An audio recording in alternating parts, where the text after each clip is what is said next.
E sad, autofagija je dijeta o kojoj se mnogo govori i jedna je od najpopularnijih, to slobodno možemo da kažemo. Autofagiju praktikuje i prvi reket sveta, naš Novak Đoković, a o tome kako funkcioniše, šta je zapravo autofagija, o tim nekim pravilima i o tome kako utiče na naš organizam, razgovaram sa profesorom Duškom Ilićem, osnivačem Profeks Akademije. Dobar dan, hvala što ste danas sa nama i dobrodošli u naše nedeljno popodne. Dobar dan, bolje vas našao. Lepo vam je ovde. Hvala, to nam je važno, da je udobno, da je lepo i da smo ušli u domove naših gledalaca oko nedeljnog ručka, nedeljom popodne. Čini se da je nekako ovaj program falio.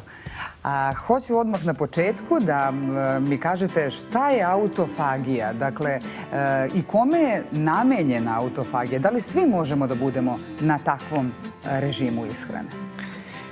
Pa svakako, puno je i spekulacija na tu temu šta je zapravo autofagija, ali onaj deo koji de facto je u ovom momentu najvažniji, a to je da se ne ponašamo kao bebe, ili kao, da kažemo, jedan deo dečije populacije koji zapravo mora u zoni od 5, 6, 7 obroka da konzumira hranu. Jer onda bismo sve vreme u ovo današnje vreme, koje nije baš tako u velikoj meri ispopunjavano fizičkim kretanjima, a trebalo bi, praktično ljudi su se dosetili ondašnjih vremena koje traju više od 2000 godina, a ticala su se upravo toga da ljudi započnu dan što je moguće kasnije sa konzumacijom hrane i završe sa konzumacijom hrane i pića što je moguće ranije, a sve u duhu da onaj deo dnevnih aktivnosti u kojima obavljaju svoje, da kažemo, uobičajene poslove bude ispopunjavan i nekim obrocima gde pre, odnosno posle toga uopšte više obroka nema. Sad postavlja se pitanje da li je autofagija zapravo dijeta ili način ishrane? Ovo je prevashodno žargonski rečeno režim hranjenja ili način ishrane koji podrazumeva da u suštini najveći deo dana bude ispopunjavan nekim minim obrocima. Ja bih voleo posle svega šta se dogodilo iz ugla reaktivnosti prvih u nizu dijabetičara, a evo sad je mnogo i potvrda, da praktično taj bude kasni doručak, odnosno rana večera, gde između može da budu aktuelne pojedine tečnosti. S jedne strane elektrolitske kroz čorbe, supe, likvidni deo, a isto tako i kroz neke kategorije voća, ali koja su dobro obrađena samo iz prostog razloga da bi se brzo resorbovala. Sve ostali periodi večernji gde insulina zapravo iz dodatne aktivnosti nema, niti rani jutarnji kad je krvni pritisak dovoljno postojan, isto insulina nema.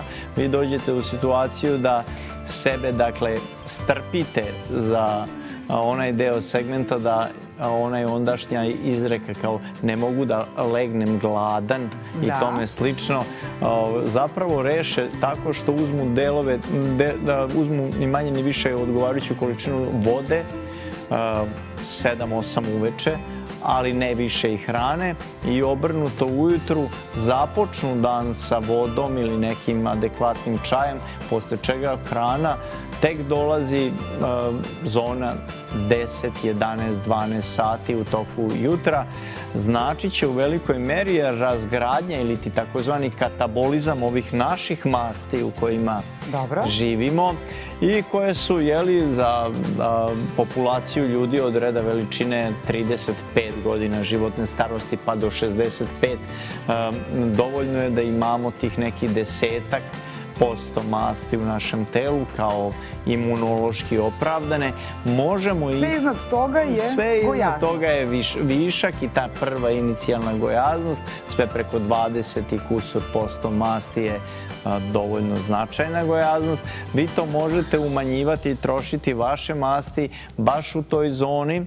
A da li to znači obavezno 16 sati ne jedemo, 8 sati jedemo? Moglo bi se mogla bi podrazumevati da je to samo po sebi... Mislim, ne mislim 8 sati jedemo u kontinuitetu, nego u okviru 8 sati. Upravo tako.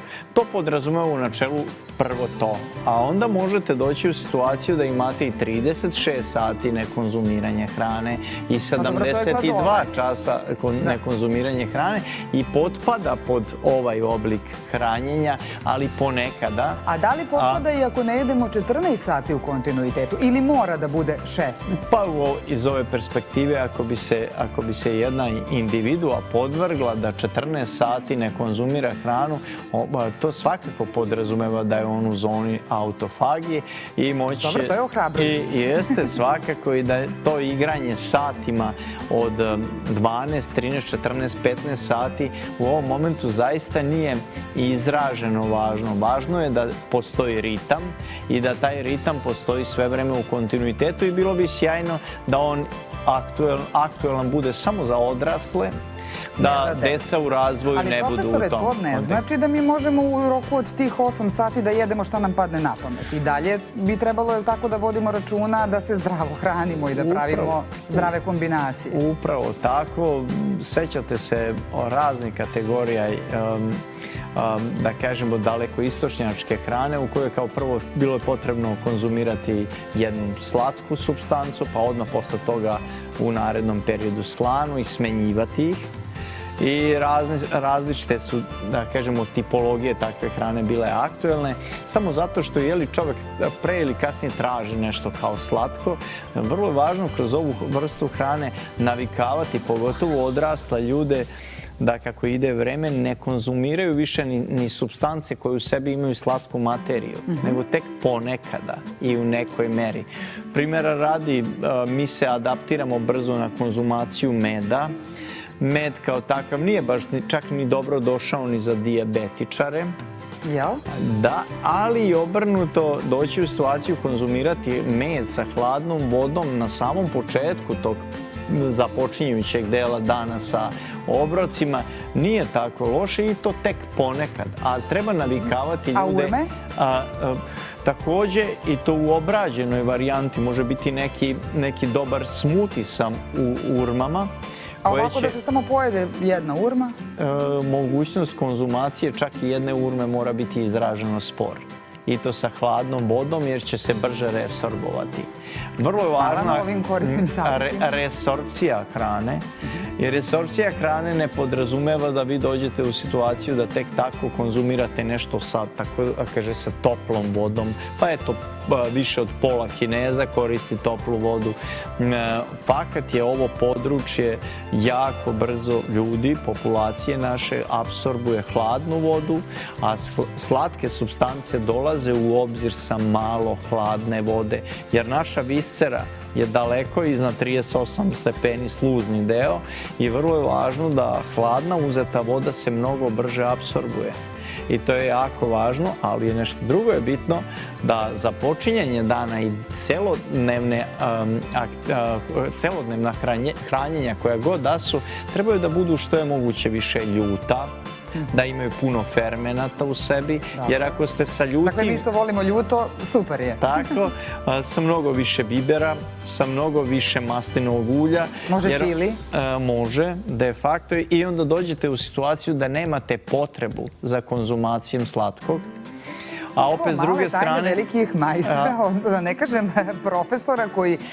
Ono što sam čula i pročitala, izvinite što vas prekidam, ali moramo da privodimo negde i kraju, pa bih voljela da na kraju kažemo prvo odakle potiče ovaj način ishrane, autofagija, i koliko dugo zapravo vi primenjujete ovo sa vežbačima na vašoj Profeks akademiji? Pa, spekuliše se sa postojbinom, ali više od 2000 godina je prisutna ovakav oblik hranjenja. Doći u situaciju da Profeks akademija da na tu temu priča, ajde kažemo, na tu temu od samog početka smo započeli ovako. Naši klijenti, čak i u najozbiljnijim momentima, kad se spekulisalo sa mehanizmom hranjenja dijabetičara od 5, 6, 7 puta, eto svaki put pomalo, nisu nikada konzumirali 5, 6, 7 puta, već 2 puta. Samo, i to jedno je hranjenje bilo 11 časova, baš tik posle trenažnog procesa od sat i po vremena i popodnevno konzumiranje hrane koje nije bilo posle 18 časova i 30 minuta, ali šta je važno u celoj toj priči da hrana koja se uzme u večernjim časovima može biti čak i voluminozna, dovoljno količinski, ali kalorijski ne baš toliko postojana, nego u manjoj meri.